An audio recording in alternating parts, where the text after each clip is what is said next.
Hi. Doing the Spike Dudley. Wait, or no, he did this. My bad. Sorry. This is Spike Dudley. My bad. Anyway, what is up, everybody? Welcome back to another part of my 2025 DVD and Blu-ray collection overview video. Looking like we're a little fucked up here, but I think we're good. It just might be that my vision is fucked up. But anyway, this is part 35. So most of the video, we are going to be focusing on the bottom shelf. So we're finally at the bottom shelf of the bigger shelves. And I am going to kind of work a little differently here because of how I have this particular shelf set up. But before we get into that, I did watch some movies here that we have not gotten to yet on the other shelf, on the I have not watched them yet shelves. So yeah, you know what, we're just gonna do this. I'm gonna do it this way. Just give me a moment here, get my shit together. Apparently I have that problem. Yeah, you know what, we'll just do, fuck it, we'll just do it this way. It doesn't really matter. So first up, we have Halloween. This is the Mr. Sandman cut that everybody was losing their fucking shit over about a year or two ago online. I don't know why they were losing their shit, because number one, it's just a fan cut.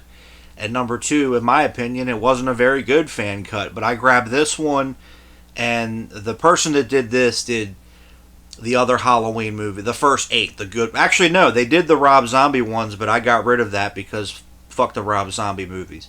To be fair, it wasn't really that good, and it wasn't really that different. All they did was incorporate, for the first Halloween, they incorporated the scenes from the TV cut, but I don't know where they sourced it from, but it plays at a different frame rate because it's a little herky-jerky. So nobody noticed that when they were editing this. And then Halloween 2, they added the deleted scenes back in from the TV cut, but they're in full screen because those scenes have never come out in widescreen.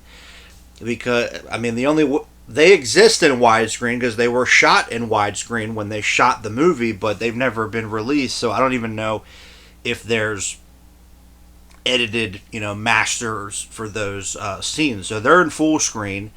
And then there's a weird cut in the transition between Halloween 1 and 2. Instead of cutting from Loomis's face before they go through where Michael has been, you see a shot of the staircase, and then it goes into Halloween 2. You mean to tell me that they meant to do that on purpose? I don't think so.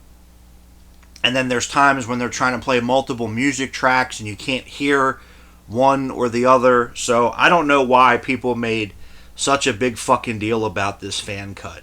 And I'm not going to say who it was that made this, because that person doesn't deserve any attention because they're a fucking psycho. They're fucking crazy. They're fucking retarded, and I don't know how they're not in jail for some of the shit that they've done. So, yeah. But there was really nothing special about this, to be perfectly honest, and it was not edited the best. I have another that I found many, many years ago. Someone did a fan edit of Halloween 1 and 2. It's just the theatrical cuts, but that was edited much better, I will say. That's just my opinion, so there's that. Next up, we have The Nice Guys, which is not a Christmas movie. Neither is this one, but I just felt like watching the Halloween movies. Tonight, I'll try to watch the other 2 fan cuts of. They did a fan cut of 4, 5, and 6, and then they did a fan cut of H2O and Resurrection. So I'll watch those tonight. Excuse me. But I watched The Nice Guys because I was watching some of the other Shane Black movies for Christmas. But this one actually doesn't take place at Christmas, except the last scene. The final scene of the movie does take place at Christmas, but the entire movie doesn't. But I hadn't watched this Blu-ray yet. But I still really like this movie. I saw it when it first came out. I was in the Army, so I think I downloaded it. Yeah, because I don't think, I think by the time it came out in the theater, or when it came out in the theater rather, I was in boot camp, so I obviously didn't have the chance to go see it. But I still really like this film. Like I said, it did not do that well because I think it came out. I think Civil War had come out. Captain America: Civil War had come out at the same time. So yeah, but still really enjoy this movie. Really funny, especially Ryan Gosling playing just a different kind of character for him is awesome. And the rest of these are Christmas movies. I just haven't watched them yet, but I watched them this year. So we have Silent Night, the John Woo film, which I also really enjoyed. Now, unfortunately, I did not see this in theaters. It did not do well. It's just I don't think it was really marketed, and when it was marketed, it wasn't marketed properly. Excuse me. And it's a tough sell. Doing an action movie at Christmas is a very tough sell. Sometimes it works, sometimes it doesn't work. But this is the case where, unfortunately, it didn't work. But I still really enjoyed it. I cannot complain about Silent Night. I think that was a paid request, if I'm not mistaken. Excuse me. And we have the 90s version of Miracle on 34th Street, which I could not tell you the last time I watched this, but I still really like this one. It's funny because when this came out, it was a big flop, but it did way better on video, actually, and now has that status because of it was a huge video back in the day. But there's no features on here. Of course, it's Disney now, but when it was Fox, they didn't bother to give us anything with that movie. So there you go. And then we have Bad Santa. This is the unrated and the director's cut. I don't think the theatrical version of Bad Santa has ever come out on Blu-ray, as far as I know. I know it's on DVD. I don't think I had ever seen this. Well, not the whole thing before, but I actually really like this. I thought it was pretty funny. Do I ever need to see the sequel? No, because I heard the sequel was terrible. But I'll stick with the original here. And I also found out, I didn't know this, but the original choice for Santa was actually James Gandolfini, which would have been awesome and hilarious. But Billy Bob Thornton killed it, like he always does. But yeah, the first Bad Santa I really like. As far as I'm concerned, the only Bad Santa. And then we have The Ref, which is currently stuck on DVD, but a great Christmas movie. A different kind of Christmas movie, but it is a Christmas movie. But yeah, great film. Like I said, unfortunately stuck on DVD because it is Disney. This is another film that first of all, because they had to reshoot the ending, but it came out, I think, in the spring. I think it came out in March. And I don't understand that either. Why do they release Christmas movies not during Christmas season? That doesn't make any sense to me whatsoever. But yeah, it didn't do well. And I know Dennis Leary said they tried to market it off of his MTV persona when he would do those little segments, where he would give all these weird facts and everything. And it didn't really sell with people. But again, over time, through video and cable and everything, this has become a cult classic. And I've always really liked this movie. I cannot complain about The Ref. And hopefully, that'll get a Blu-ray at some point. This movie does have a Blu-ray, but I've always really liked this one. But we have I'll Be Home for Christmas with JTT, Jonathan Taylor Thomas, which I think, if I'm not mistaken, I think this was the time he was leaving Home Improvement. I think he wanted to go back to school and he wanted to do some other things. So I think this was around that time, if I'm not mistaken. And I think Arlene Sanford, who directed this, I think she directed episodes for Home Improvement, if I'm not mistaken, as well. But always really liked this film. Again, there is a Blu-ray in the Disney Movie Club, but who knows what the prices are for it, so I'll have to shop around for that. Alright, so again, those I watched. Now we're going to get into the shelf proper. So again, I am going to kind of bounce around a little bit with this shelf because I have it kind of set up differently. Excuse me. So we are going to start with the top row on the front here. So let's just go ahead and get rocking and rolling, as the immortal Danny Zuko said in Greece. But first up, we got some Jeff Speakman DVDs here. So we have The Expert, which only came out in UK Region 2 World on DVD. It's okay, it's... The problem with this movie is they fired the director halfway through, so Rick Avery, the stunt coordinator, actually stepped up and finished the movie. So there is kind of a weird tone shift. It is kind of uneven, in my opinion. The fight scenes, they're okay. They're not the best. I wouldn't exactly call them anything special. The villain is the suicide jumper from Lethal Weapon. Like, they couldn't find anybody better. And the music is fucking terrible. I don't know how they listened to the music for this movie and thought, yeah, that would fit with a Jeff Speakman movie. But, oh well. But the best part of this film is Jim Varney. Yes, Ernest P. Worrell himself has a cameo. And if I ever meet Jeff Speakman, I would ask him, how did that happen? How'd you guys get him in the film? But this is a region-free DVD. So I found this at a local antique mall, by the way. But yeah, that's never come out on DVD here in America. I don't know where the rights are or what have you. And then we got a couple PM Entertainment movies that he did, which these are actually pretty decent. I quite like these. I know he did Plato's Run with them, which was awful. It's okay, but he died. Like, he's in the first, 10 minutes of the movie, and then he fucks off for most of the movie, and then he comes back at the end, and then he dies. And I'm like, okay, why would you kill off Jeff Speakman? But sure. Well, anyway, but Land of the Free, this one's pretty fun, where he's going after William Shatner, who's running for, I think he's running for senator. He's trying to be a senator, I think. And you realize it's a cover-up, and, he's trying to start like a terrorist group and everything, so Jeff Speakman's got to go and stop him, which is pretty fun. But yeah, pretty fun movie there. Again, you got William Shatner, you got Captain Kirk and The Perfect Weapon in the same movie. You can't go wrong. And then we have Running Red, which I do like this one quite a bit. First of all, Jeff Speakman has a beard, and it's kind of like got that Patriot Games type of vibe to it, where he used to be in the Russian military, his brother got killed, so he got out, and then his old boss wants him to come back and kill people, and they kidnap his family and stuff like that. So not a bad film.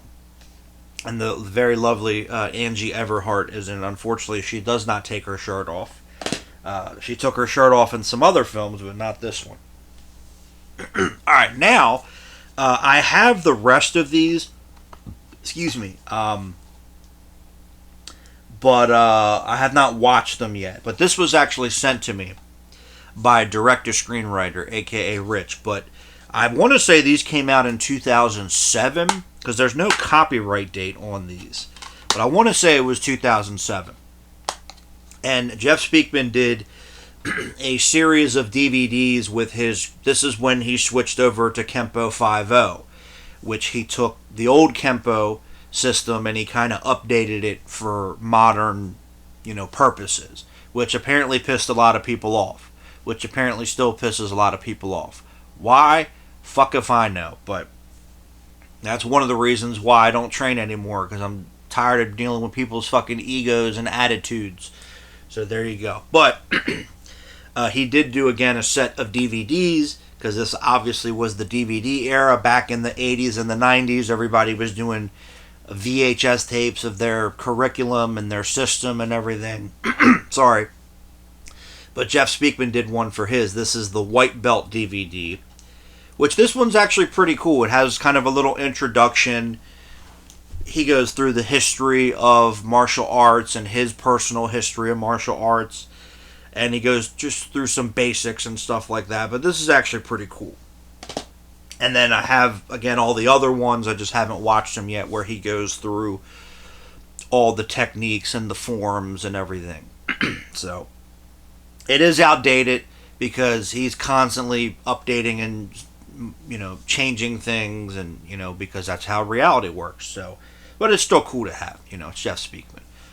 All right, then we got a few Sinbad DVDs, or as my mom calls them, Sinbadge. I didn't know there was a couple extra letters in there, but apparently there are. So first up, this is one of his stand-up specials. This is Afros and Bell Bottoms. I have actually all of his other specials. I just haven't watched them yet. But this one's really funny. All his specials are really funny. I forget which one I had on. I'm trying to see if I can. I think Son of a Preacher Man was the one that we had on a recorded VHS back in the day. Because my parents would always. This is when HBO was real. Before Comedy Central blew up. HBO would run the shit out of stand-up, and they would have stand-up nights and all that. And my parents would record a lot of that onto VHS. But I think Son of a Preacher Man was the one that they had. I'm sorry. I'm going to take a drink.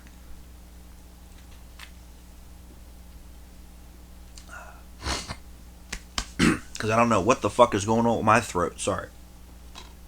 And then we have the two movies that he did for Disney, which I still really like.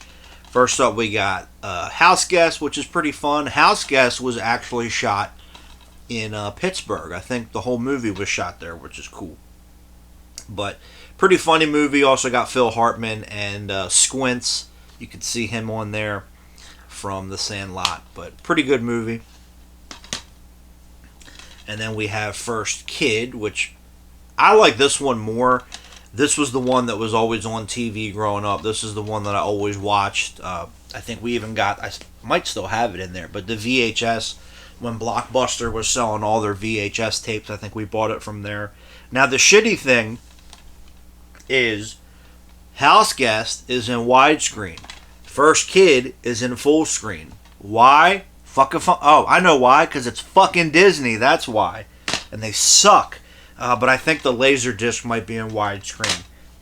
So, I'll pick that up at some point. But yeah, I love Sinbad. I know he had a pretty serious stroke a couple years ago. And I think his recovery was very, very slow. I don't know where he's at now.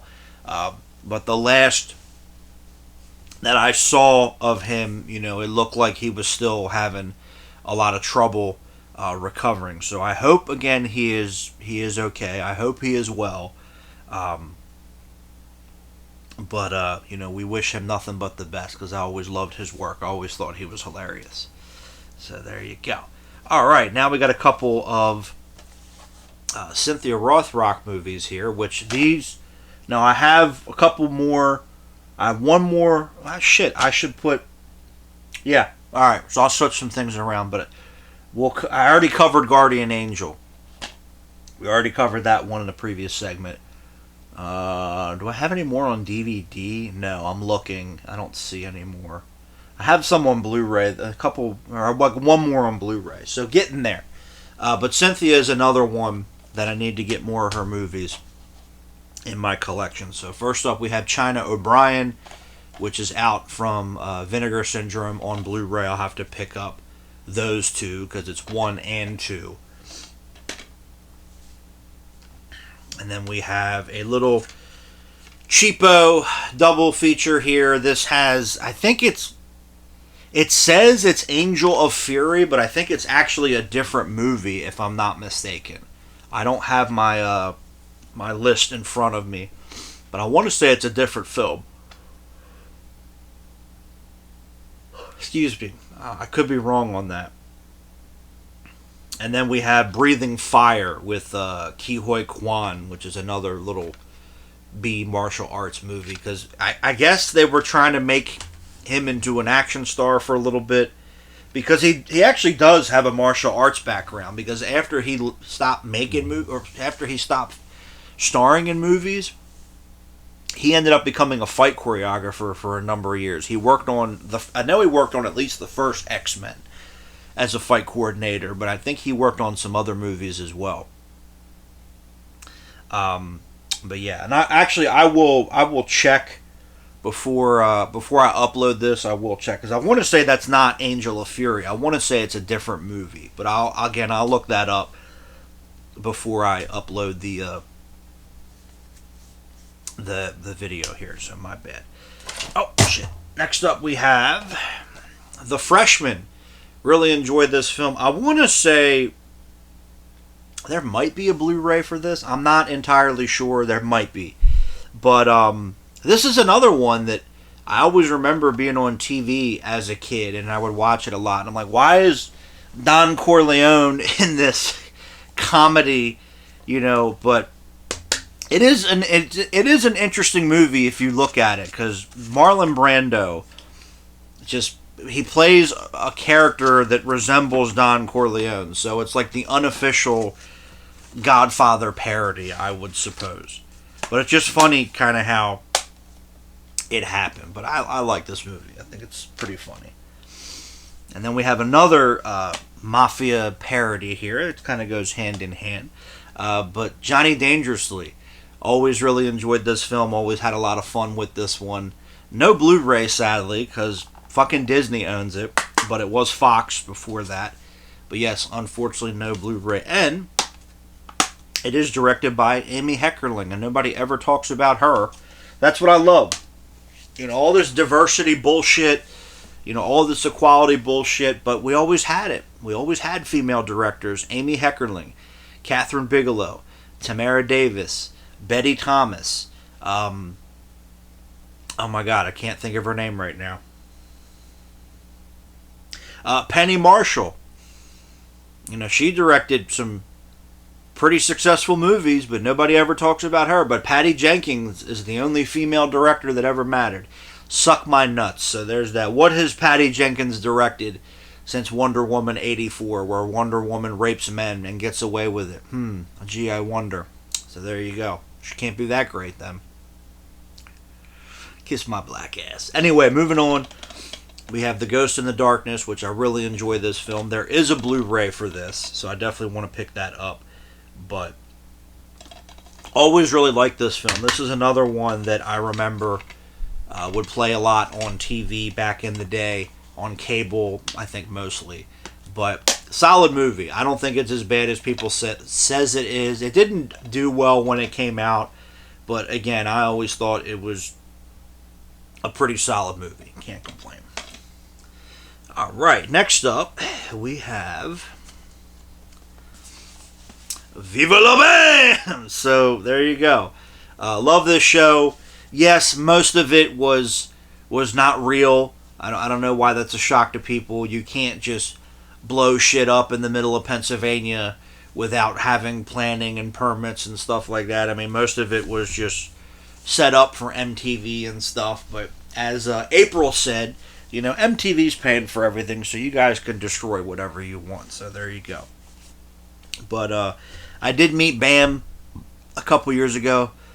He's everything that I thought he would be. He's a dick. He did not want to be there. He looked like he was, I don't know if he was sober or not at the time, but he was like freaking out and he couldn't sit still, and I don't know. But yeah, whatever. Anyway, hey, sometimes you have to find these things out for yourself, and there you go. But does that mean that I'm never going to never watch this again? No, because this is entertainment. It's different. But we have the first season. So there we go. And then same thing with Don Vito. Do I think that Don Vito, there he is, do I think that he did what they said he did? No. I think people were just being fucking stupid, like they are, and trying to get free money, and, oh, he grabbed me. He didn't grab you. I don't think.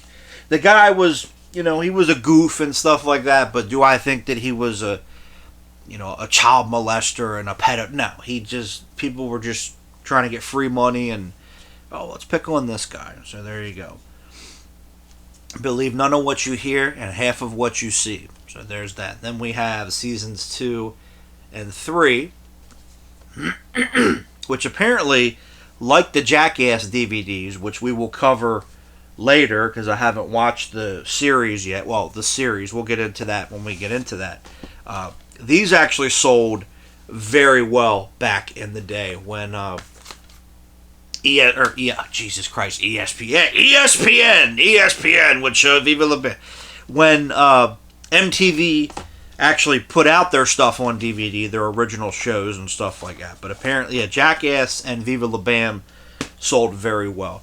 I never got into Wild Boys was the other one. That one never did it for me. And then this is season 4 and 5. So there you go. Now, this does not have... They did a... after the show ended, they did a spring break special. That never came out on DVD. That's not on here. They also did like a best of episode compilation type thing where they were sitting around a fire and talking. That has never come out on DVD, so it's most of the show. And again, same thing with Jackass. We'll get into that when we get over there in a couple segments here. But yeah, those did very well. Jackass did very well. I think even when the Beavis and Butthead sets came out, the Mike Judge collections, I think those actually sold quite well too. And then people realized, oh, half of the fucking episodes are edited. Oh, and it's not all the episodes. So there you go. Again, when MTV actually put out their stuff that, on physical media. Now, I don't need fucking Teen Mom and all that stupid shit, but I'll stick with that. All right, moving on, we have 100 Girls and 100 Women, and these were both sent to me by Pancake Poppy. I actually quite enjoyed these movies. I think that was right around the time American Pie came out. Yeah, teen sex comedies were cool again. I need that on a t-shirt. Make teen sex comedies funny again or something, because they don't make those kind of movies anymore because they're misogynistic or it's rapey or what. I don't know what these fucking retards think about. I have a functioning brain and I worry about things that I need to worry about, and I don't worry about imaginary things that keep me up at night, and I go on Reddit and I don't do all that because I'm fucking normal. But I actually really enjoyed both of these movies. I would say I like 100 Girls a little bit more. I think I did a commentary for at least this one, if I'm not mistaken. I think that was a paid request. But there's a bunch of people in it. Jonathan Tucker is the lead. I always liked him from the Texas Chainsaw Massacre 2003. He was in Sleepers back in the day. He was in that show, The Black Donnellys, which we covered. Emmanuel Chiriki she was in You Don't Mess with the Zohan. She was in Snow Day. I think she was in the first Wrong Turn, which I still have not seen any of the Wrong Turn movies. I have the first one on VHS, but I've never watched it. James DeBello he was in the first American Pie, and he was also in Detroit Rock City. Katherine Heigl is in it, unfortunately. Larissa Olenek from Alex Mack. Jamie Presley, Marissa Ribisi. There's a bunch of people. Let's see if I missed anybody on the back. No. Yeah, a bunch of recognizable faces in this movie. And then we have the sequel, 100 Women, which clearly they're trying to knock off the Pretty Woman poster. But same thing. Michael Davis, actually, I want to say it's the Michael Davis that did Shoot 'Em Up, if I'm not mistaken. I want to say it is him. I could be wrong. But Chad Donella is in it from Final Destination. Jennifer Morrison's in it. Clint Howard. I forgot Clint Howard was in this. I haven't watched these in a while. I'll have to check them out again. But yeah, not bad movies. And then we have some David Bradley films right here. So first up, American Ninja 5, which was not really an American Ninja movie. It was called American Dragons, and then they changed it to American Ninja 5, I guess, to sell more videos back in the day, which, of course, is, what always happens. I remember watching this one as a kid. I do like this one. Yeah, like I said, it's not really American Ninja, but oh well. And still stuck on DVD. I don't know why they put out the first 4 and then they never put out the 5th one on Blu-ray, but oh well. Then we have Cyborg Cop, which is a Region 2 UK release because this never got a DVD here in the States, but I actually quite enjoyed this film. I cannot complain. John Rhys Davies plays the villain, so you can't go wrong. And then the very lovely Alana Shaw from Double Impact. I couldn't think of the name of the movie for a second. My bad, is in it. And then we have a double feature of Cyborg Soldier, which is actually Cyborg Cop 2, and then Terminal Impact, which is Cyborg Cop 3. But David Bradley is not in Terminal Impact. I think it's Frank Zagarino. Yes, it is, and Brian Genesee. But I never watched that one. Maybe one of these days I will. But I got this because it had Cyborg. So Cyborg Cop 2 got released here in America on DVD, but not the first Cyborg Cop. Oh well. This DVD was out of print. I think I had to kind of play around and wait a little bit to get it. I don't know how much I paid, but I don't know what it goes for. But I just find it odd that, again, the first one's not out on DVD in America, but the sequels are. So there you go. And then we have Total Reality, which I think this was the last movie that David Bradley did, if I'm not mistaken, or one of the last films that he did. But this one actually was pretty decent. I actually didn't mind this one, where he, I think he comes from the future, and they got to save the world. Yeah, it's that kind of thing. I'm trying to piece it together on the back here. And then I think he stays because he falls in love with a woman. Typical stuff. But this one actually aired on the Sci-Fi Channel quite a bit back in the day. So there you go. But yeah, I actually did not mind that film. Some of the other movies that he did, Lower Level, where he played a villain, and that was more of like an erotic thriller. That was actually not too bad. That does have a DVD here in America. Blood Warriors I quite enjoy. That does not have a DVD anywhere in the world. The ones that are out there are just bootlegs. I have that on Laserdisc and VHS. That one I really liked. I have to go back and watch. What was that movie that he did? That was like it was like a knockoff of Hard Boiled. I can't remember the name of the movie right now. But I'll have to go back and check that one out again, because maybe I'll give it another chance. Damn, I can't remember the name of the movie. My bad. Oh well, sorry. Then we have some of the well, first of all, no, we have that's not Star Chamber's not part of Kickboxer. We have the other Kickboxer sequels. So first up, we have Kickboxer 2, The Road Back, which is okay. I just don't like the way that they killed off Van Damme's character, which, like I said, I believe, if I'm not mistaken, I believe originally Van Damme, they offered it to Van Damme. I don't know if it was the same plot. I don't know. Hey, we're gonna kill your character off, or what? But he said no, and he did Double Impact instead, which honestly was the better choice, even if his character was the focus in this script. Double Impact was the better choice, so my bad. But, it's okay. Sasha Mitchell, he's there. Apparently he's a dick, which I believe. But, Kerry Tagawa's in it. They bring back Zien. Peter Boyle's in the film.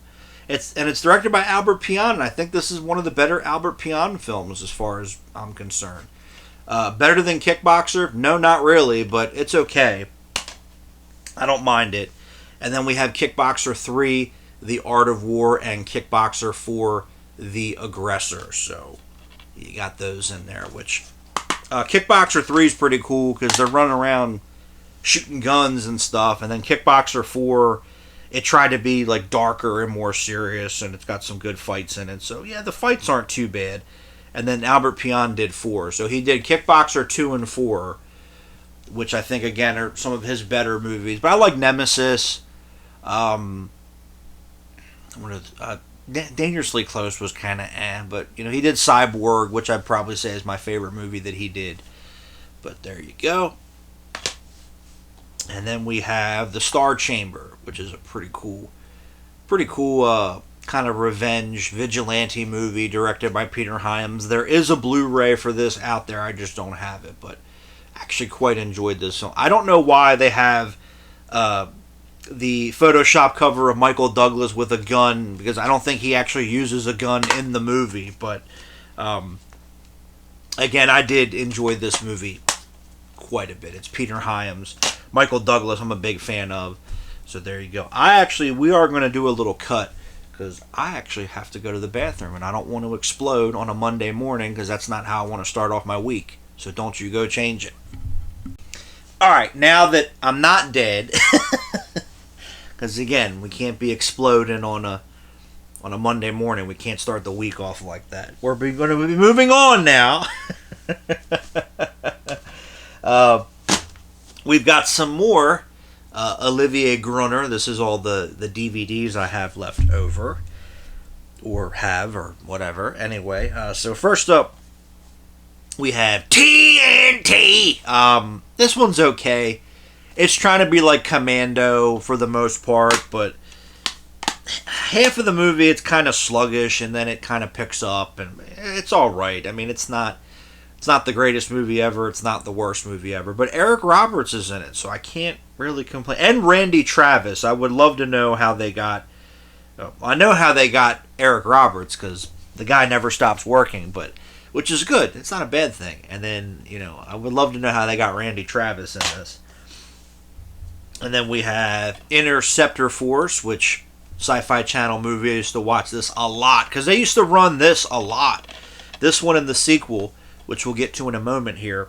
But yeah, they ran these both quite a bit back in the day. Especially after Olivier Gruner, there was a Sci-Fi Channel show called Codename Eternity. He was on that. Especially when that got picked up, they would run the Interceptor Force movies like crazy back in the day. So there you have it. And then we have Mars. We're going to Mars. Get your ass to Mars! Sorry, I had to.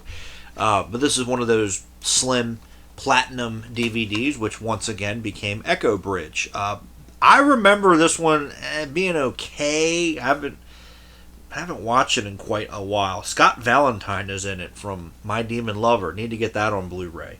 And Sherry Belafonte, Harry Belafonte's daughter, is in it. But I remember where I was working at the time, I would always bring in my laptop, and I would put it under the desk where only I could see it. And I remember trying to watch this movie, and one of the other guys that worked there, who was always whining, he was always complaining. I would always tell him, if you don't like it here, dude, why don't you just quit? Well, I can't quit. Then what the fuck are you complaining about? Stop bitching to me. But I'm trying to watch this movie. Nothing's going on, and he's just talking, and I'm just like, okay, that's great. Shut up. I don't care. He was always complaining about something. Oh, well, what a shock. Anyway, then we have The Circuit, which was him trying to do like an underground martial arts fight movie, and this one's okay. I don't mind this one. And then, of course, we have the previously mentioned Interceptor Force 2, which is the Sci-Fi Channel Essentials. But yeah, I actually had this on a recorded VHS back in the day, and I used to watch, like I said, the first two, there's only two of them, my bad. They used to run these movies like crazy back then. They were constantly on the Sci-Fi Channel, but they're not bad. Again, they know what they are. They don't take themselves too seriously, but I do like these films. The possibilities of them ever coming out on Blu-ray are probably slim and none, but hey, I take my chances where I can get them. And the last one that we have here is The Circuit 2, which again is okay. Lorenzo Lamas is in this one, but I had heard a rumor that Olivier Gruner and Lorenzo Lamas did not get along during the making of this. I don't know how true that is, which is why they don't really have any scenes together. And then I want to check the first one again for a second. Yeah, Jalal Merhi produced and directed this film. He might be in it, and then he did the same thing with this, and he's in it too. But one of the worst action stars ever, as far as I'm concerned. So there's that. And they did do a Circuit 3. I think I have it on my computer because it never came. I don't think it ever came out physically. So I don't know how it came out, but that one, you thought the first two were low budget. The third one was really low budget, so oh well. All right, so yeah, we'll get through this stack here, and then we'll start working through the other ones. Okay, perfect. So next up, we have the leftover Nightmare on Elm Street DVDs, which mostly consists of Freddy's Nightmares. Because again, Freddy's Nightmares has, other than this one on the bottom here, and the bonus disc of the Blu-ray set, has never come out other than that, officially. So, what they tried to do... Okay, so let me back up a second. Freddy's Nightmares came out on VHS. There was 5 VHS tapes that came out. In America, I have all 5, and then overseas they got a bunch. Japan got 8 of them. I do want to get those because you can play, for those that don't know, you can play Japanese VHS tapes here in America because it's the same TV signal, NTSC. I would like to, because most of the episodes on those tapes never came out here, so there you go. And then when the series ended, I don't think they reran it until many, many years later on Chiller. Does anybody remember the Chiller network? When Sci-Fi, it was NBC Universal, so it was the same people that had Sci-Fi Channel and such. But they used to run it on there. I used to watch it on there back in the day. And then they canceled that network because nobody had it. And then the show kind of went dormant, and then it was on El Rey for a little bit. Now it's on streaming services, so it doesn't matter. But I think this came out when Freddy vs. Jason came out. In UK Region 2 land, I don't know why they only released it there, but they did do Freddy's Nightmares Volume 1. I think for a little bit this was sought after because this was the only DVD release of the show. But when I got it, it was really cheap, so I guess that had come down in price. But you get the first 3 episodes on here, which is the pilot, No More Mr. Nice Guy, which was actually directed by Tobe Hooper. And then you get Killer Instinct. Does it say who directed that one? It actually does not, for whatever reason.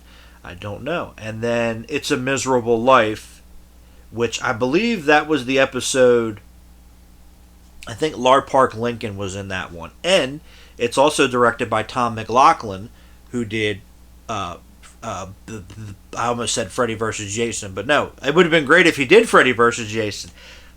Jason Lives, my bad. He directed Jason Lives. I'm sorry. But like I said, it would have been cool if he actually did direct Freddy vs. Jason. I would rather have had that.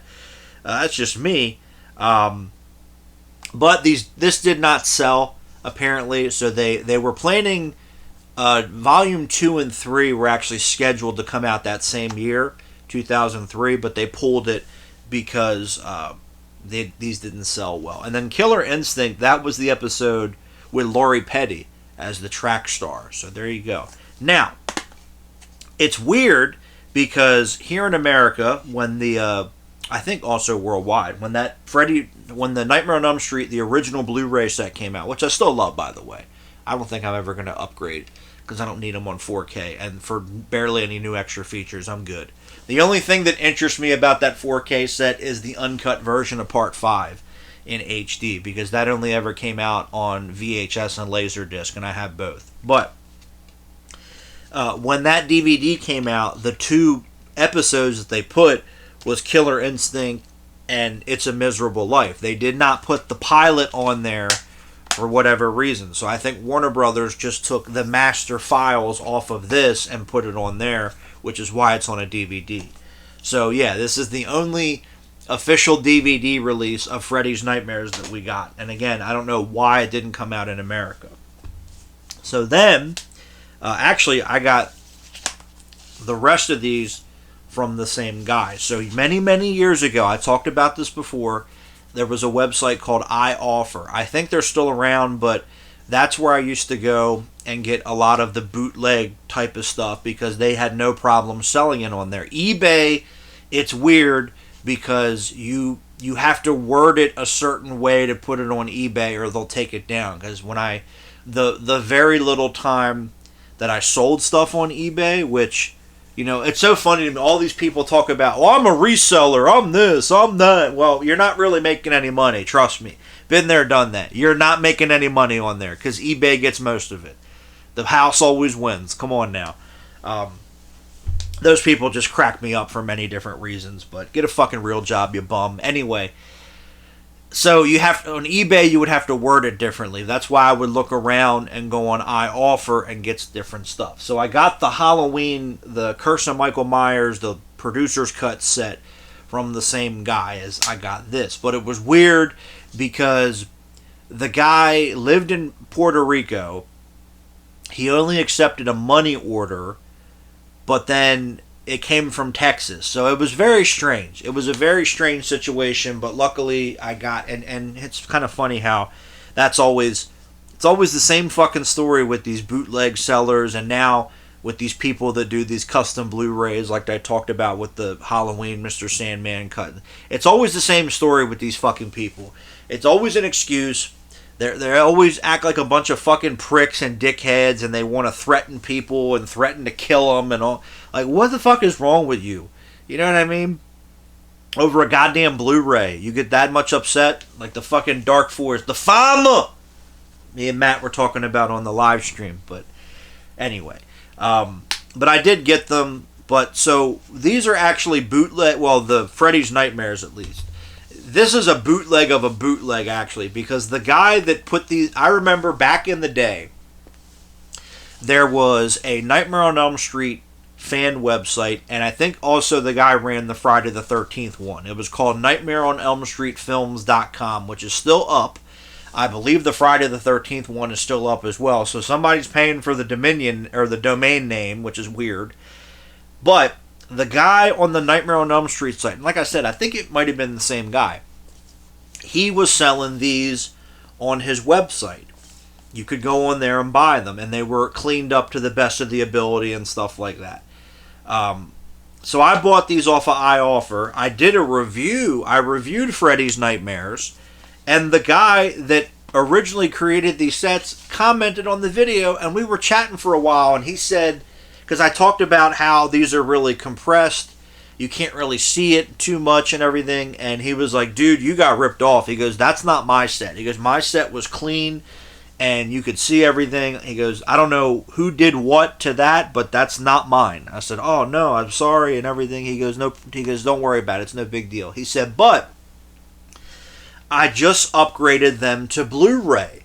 He said, and he gave me his contact information. He goes, hit me up, let me know, and I'll we'll work something out, and I'll get you the Blu-ray sets. I emailed him a couple times. I never got a response. I don't know what happened. I hope everything is okay. But now that the show is on streaming services, people pulled them off of there, and there's actually decent looking Blu-rays out there. But I got these way back in the day. I know that was long-winded, but I still really like the artwork on these though, which is pretty cool. Yeah, this is season 1. I think it's 5 disc. Yeah, and I think there's 3 episodes per disc. But yeah, I know that was long-winded, but you guys like to hear the stories. And then this is the remainder of season 1 and season 2. And same thing. It's 5 discs, 3 episodes a piece. Like, he didn't split it. It just goes from season 1 right into season 2. He didn't split them up, which is what I would have done, but that's just me. And then we have the remainder of season 2. But yeah, you can go online. Yeah, 5 discs. But the last disc has the last 2 episodes, and then it has like all the promos and stuff, and the teasers and stuff like that. So I'll have to pull those off of the disc when I upgrade. But yeah, you can go online and you can find Freddy's Nightmares on Blu-ray, and they're the cleaned up upscales that are on the streaming services now. But again, back 20 years ago almost, when I got these, 15, yeah, probably about 15, yeah, I think it was closer, I'm sorry, my bad, my math was off, closer to 15, I think like right when I graduated high school. Because back then, I had one of the VHS tapes they were rerunning the show on Chiller, and I just really wanted to get the show. I was like, well, yeah, I want to see the Nightmare on Elm Street show, because Friday the 13th, I think when the remake came out, they put the TV series out on DVD. So that show was already out on DVD. And I still don't understand. I know I talked about this all the time, but I still don't understand why they've never put out Freddy's Nightmares. There's no music, so it's not a music issue, because there's no music in the show. I don't know if they're just embarrassed by it or what, but just put it out there for the fans, man. Because in Germany, there a couple years ago, they were going to release it in Germany, and then something happened. I don't know. Like, I just don't understand why it's never come out on DVD or Blu-ray at this point. So there you go. Oh well. But the kicker, the reason why I got that is also to get this, which is the unreleased extras. This is all bonus features that never came out officially. So on here, just kind of, I'm not going to go through all of it, but you got alternate film trailers, TV spots, Nightmare on Elm Street 1 deleted scenes, and odds and ends, that was on the Laserdisc. I think those are on the Blu-ray now. Nightmare on Elm Street 3 alternate TV version scenes, uncut Greta and Dan deaths from 5, 900 number spots back in the day when they had those, home video promotional spots, Robert Englund on Mad TV, which is hilarious. To this day, it's still hilarious. I love that segment. Convention appearances. I love the 80s. The Freddy Krueger video hour from MTV. Music videos. Behind the scenes special effects footage. VH1 Super Secret Movie Rules. Remember that show? The episode on slashers. When Wes Craven was on Monster Vision with Joe Bob Briggs. And then also, I think I got everything the guy had in one go. There was also a bonus disc that he had of Nightmare on Elm Street 4 behind the scenes footage, which is, I think, on YouTube now at this point. But again, back in the day, this stuff was hard to come by. Now it's all over the internet. So there you go. Alright, and we will wrap up this shelf, and we will roll right into the next shelf. We got Barry Levinson movies. Barry Levinson, great director. These are the Baltimore films that he did, which a lot of these were all shot, in Baltimore where I grew up and stuff. And I didn't realize this until much later, but his son is Sam Levinson, the guy that did Euphoria and everything. His father, he is not. I will say that. So there you go. But we have Diner, which was the first one, which when you watch the movie, all these guys were just coming out in the business and everything in Hollywood. So, this is a really cool movie to look at. I believe Diner is on Blu-ray though, so I'll have to upgrade to that at some point. But great movie. And like I said, it is really interesting to watch that film because everybody in that movie was just starting out. And then we've got Tin Men, which is stuck on DVD because fucking Disney. I think the rest of these are all stuck on DVD. But this one, fucking Disney. And this does actually, this is the only, no, Diner has some features. Yeah, Diner has an introduction and a documentary. And then Tin Men has a commentary with the director and some of the actors and such. And then there's a deleted scene in there. I did see online that one of the places I go, there is a bootleg Blu-ray of this. So I might get that at some point. We'll see. And then we have this 4-movie collection from Mill Creek. This was actually a Christmas gift from my mom one year, but it's because Avalon is in there, which is a part of the series. But you also have, get in there, The Last Detail with Jack Nicholson. That one I've watched all these movies before. Last Detail was pretty good. Gardens of Stone with James Caan. I don't really remember that movie. And then Birdie, I remember very little of, so I probably have to go back and watch some of these. I want to say Birdie is on Blu-ray. I think some of these, Avalon is not, but some of these are on Blu-ray, so I'll have to look into that. And then the last one for this row, And then the last one for the Barry Levinson collection is Liberty Heights, which is stuck on Blu or DVD. I wish it was stuck on Blu-ray. Stuck on Blu-ray because it's fucking Warner Brothers, but they put out Diner. But this one, actually, I've probably seen the most because I do remember when this came out. I don't think it did well in the theaters, but it did. It was always on HBO. They used to run this a lot back in the day, and I used to watch it quite a bit on there. But I enjoy all four of these movies.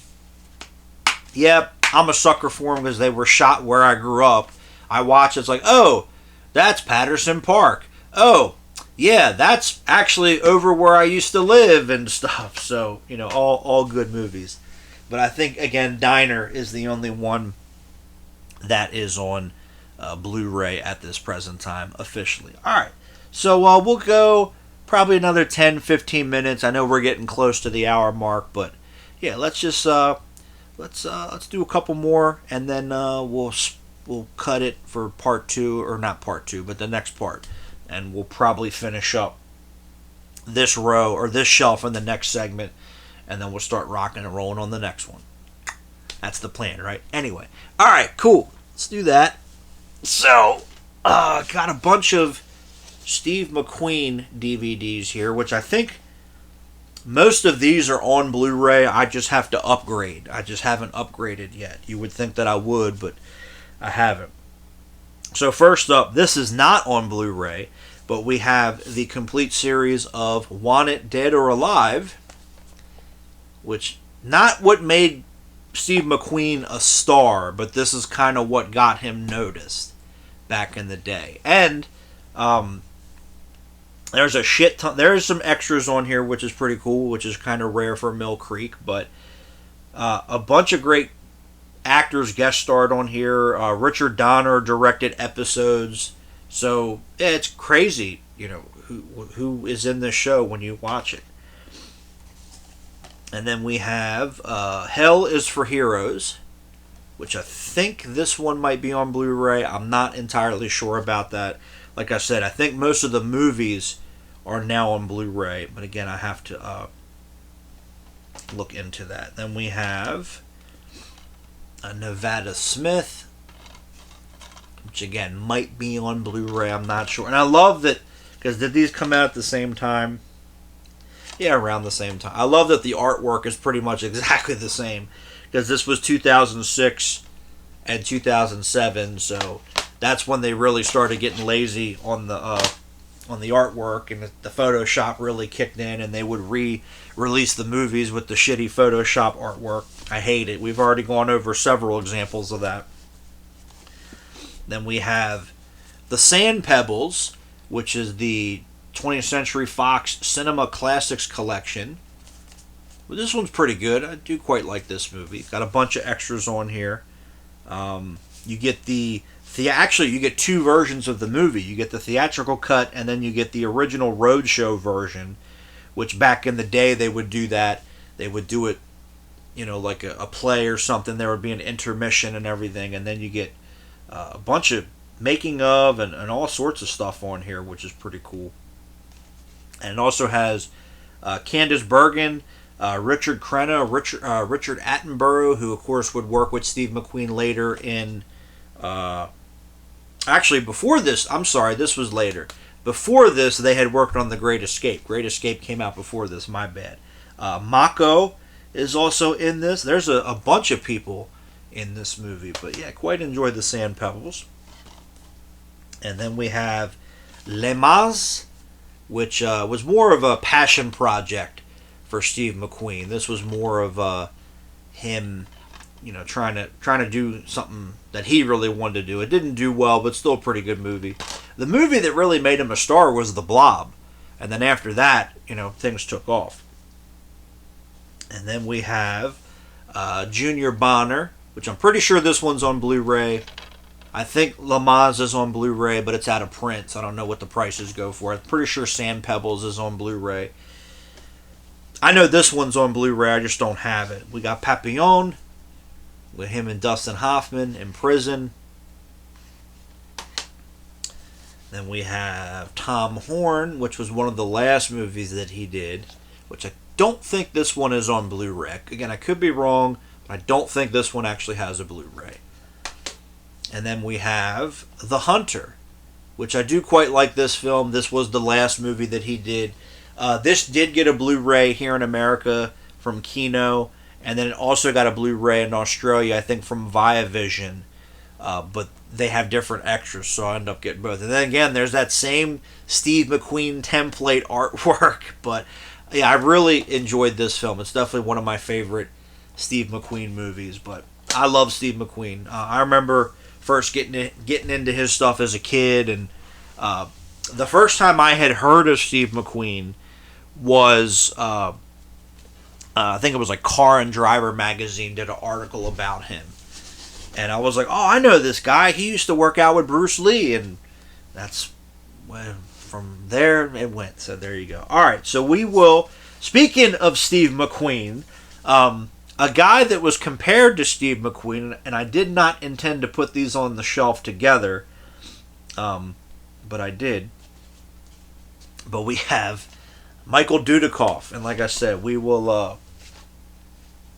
yeah, because it's separate stacks here. I don't want to get all my shit fucked up. We will wrap up here with The Dude. Everybody likes The Dude. So these are the ones that are currently, I think all of these are stuck on... Actually, no, they're not. Some of these are on Blu-ray, but we'll get into that in a minute here. So first up, we have the last Cannon film that he did, and one of the last Cannon films in general, and that is Chain of Command. Which, not bad. I quite like this one. I kind of look at it as similar to the Human Shield that he did, because he's in the Middle East and he's fighting terrorists. So you could kind of look at those movies as a double feature, you know. Then we have Virtual Assassin, which this DVD sucks because there's no menu, there's no chapter stops, it is just the movie. You just put it in, and the movie plays, and then it stops at the end of the DVD like a laser disc, and that's it. Lionsgate, what the fuck were you doing on this one? But not a bad... It's like Die Hard in the future. You know, I quite like this film. Brian James is the villain, so you can't go wrong. At least in my opinion. Then we have Moving Target with the awful Photoshop artwork of Billy D. Williams. But this one is on Blu-ray overseas. It did get a release, I think, in Germany. So I'll have to pick that one up. But this one's okay.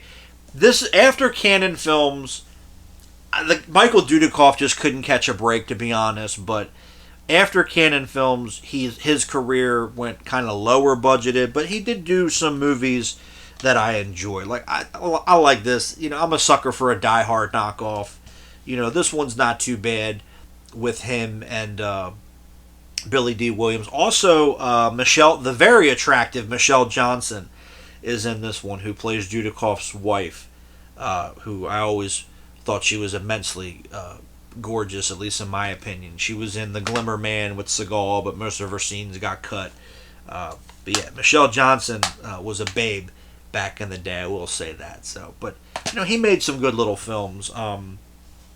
The Bounty Hunters movies that he did with Lisa Howard from Highlander, the TV series. Some of the other films we'll talk about here. You know, again, they're B movies, but I always really liked Michael Dudikoff. The guy deserved way more, at least in my opinion. And of course, we covered, you know, American Ninja and Avenging Force and all those movies, because those are all on Blu-ray. So there you go. Then we have, actually, one that I do quite like, which is pretty fun.